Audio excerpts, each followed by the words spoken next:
말씀과 함께하는 따뜻한 오늘 큐티온. 발락이 다시 그들보다 더 높은 고관들을 더 많이 보내매 그들이 발람에게로 나아가서 그에게 이르되 십볼의 아들 발락의 말씀에 청하건대 아무 것에도 거리끼지 말고 내게로 오라. 내가 그대를 높여 크게 존귀하게 하고 그대가 내게 말하는 것은 무엇이든지 시행하리니 청하건대 와서 나를 위하여 이 백성을 저주하라 하시더이다. 발람이 발락의 신하들에게 대답하여 이르되 발락이 그 집에 가득한 은금을 내게 줄지라도 내가 능히 여호와 내 하나님의 말씀을 어겨 덜하거나 더하지 못하겠노라. 그런즉 이제 너희도 이 밤에 여기서 유숙하라. 여호와께서 내게 무슨 말씀을 더하실는지 알아보리라. 밤에 하나님이 발람에게 임하여 이르시되 그 사람들이 너를 부르러 왔거든 일어나 함께 가라. 그러나 내가 네게 이르는 말만 준행할지니라. 발람이 아침에 일어나서 자기 나귀의 안장을 지우고 모압 고관들과 함께 가니 그가 감으로 말미암아 하나님이 진노하심으로 여호와의 사자가 그를 막으려고 길에 서니라. 발람은 자기 나귀를 탔고 그의 두 종은 그와 함께 있더니 나귀가 여호와의 사자가 칼을 빼어 손에 들고 길에 선 것을 보고 길에서 벗어나 밭으로 들어간지라. 발람이 나귀를 길로 돌이키려고 채찍질하니 여호와의 사자는 포도원 사이 좁은 길에 섰고 좌우에는 담이 있더라. 나귀가 여호와의 사자를 보고 몸을 담에 대고 발람의 발을 그 담에 짓누름에 발람이 다시 채찍질하니 여호와의 사자가 더 나아가서 좌우로 피할 데 없는 좁은 곳에 선지라. 나귀가 여호와의 사자를 보고 발람 밑에 엎드리니 발람이 노하여 자기 지팡이로 나귀를 때리는지라. 여호와께서 나귀 입을 여시니 발람에게 이르되 내가 당신에게 무엇을 하였기에 나를 이같이 3번을 때리느냐? 발람이 나귀에게 말하되 내가 나를 거역하기 때문이니 내 손에 칼이 있었다면 곧 너를 죽였으리라. 나귀가 발람에게 이르되 나는 당신이 오늘까지 당신의 일생 동안 탄 나귀가 아니냐? 세문학교의 청년부 여러분 반갑습니다.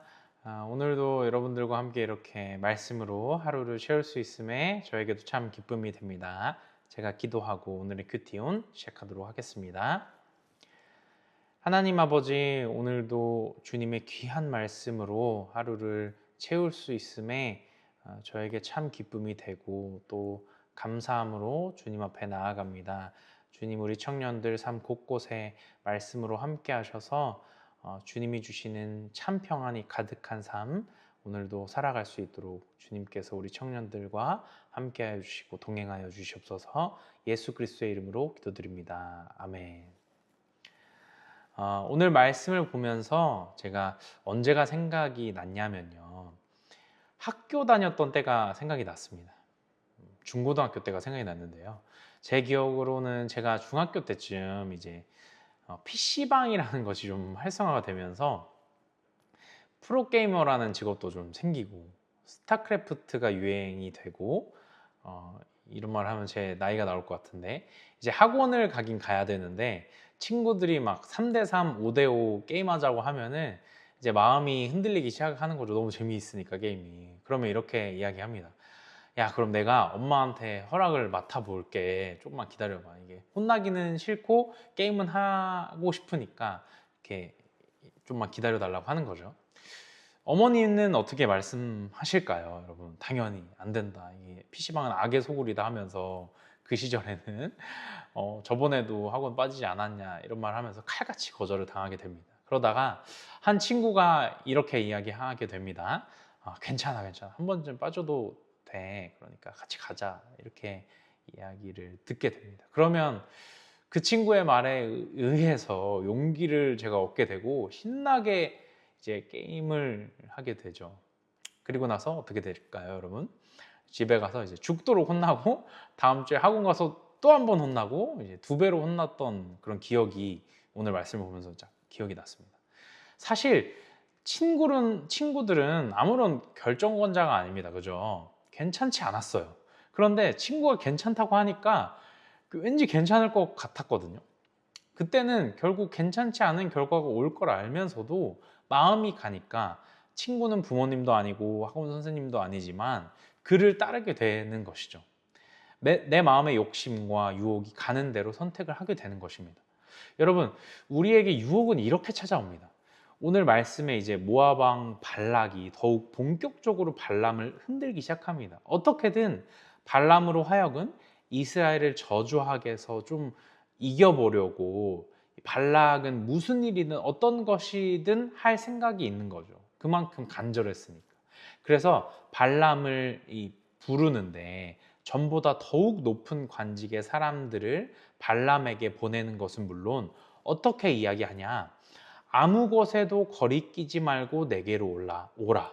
발람을 발람이 너가 아무것도 신경 쓰지 않아도 되니까 좀 우리에게로 와라. 그래서 이스라엘을 저주해라 라고 얘기를 하는 거죠. 유혹이 여러분 이렇게 옵니다. 괜찮아. 아무것도 신경 쓰지 말고 우선 와. 그러나 여러분, 우리가 생각해야 하는 것이 무엇이냐, 발락 왕은 최종 결정권자가 아니다. 우리 삶을 인도하시는 이, 복 주시고 저주하시는 이는 그가 아니라는 거죠. 그러나 우리는 때때로 혼란 그 유혹에 넘어가서 발람 같은 결정을 내리게 됩니다. 좀만 기다려봐. 내가 엄마 허락 좀 맡아볼게. 하나님이 말을 바꾸실지 좀 알아올게. 사실 뭐예요? 이미 유혹에 넘어가고 있는 거죠. 이미 하나님 말씀을 어기기 시작한 거예요.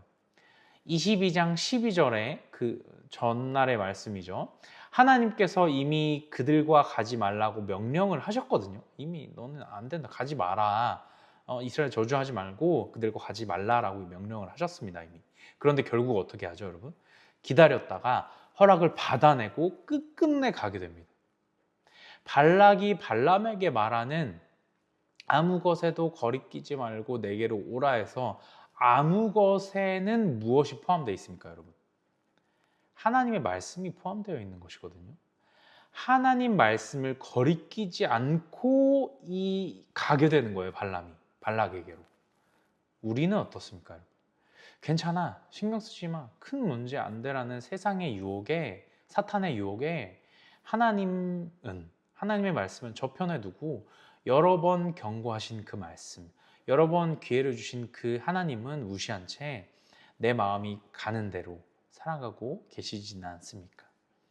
하나님의 말씀을 거리끼지 않고 살아가는 이들에게는 반드시 발람과 같이 좌우로 피할 데 없는 좁은 곳에서 여호와의 사자가 그 앞길을 막아서게 되는 일이 생기게 됩니다. 오늘은 이 질문을 통해 우리 삶을 한번 돌아보면 좋겠습니다.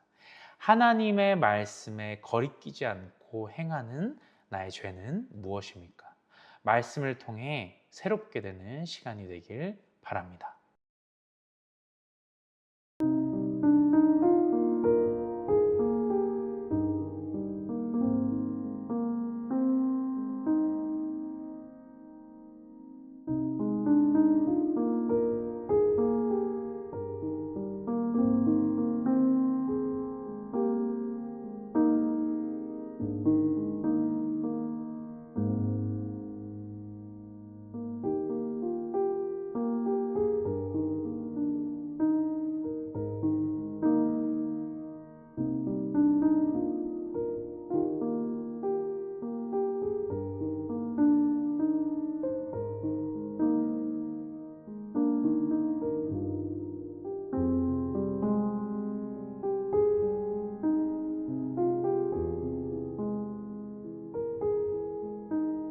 공의로우신 주님, 주님의 용서와 은혜로 우리가 살아감에도 계속해서 죄와 욕심 가운데 살아가려는 우리의 본성을 다시 한번 주님 앞에 고백합니다.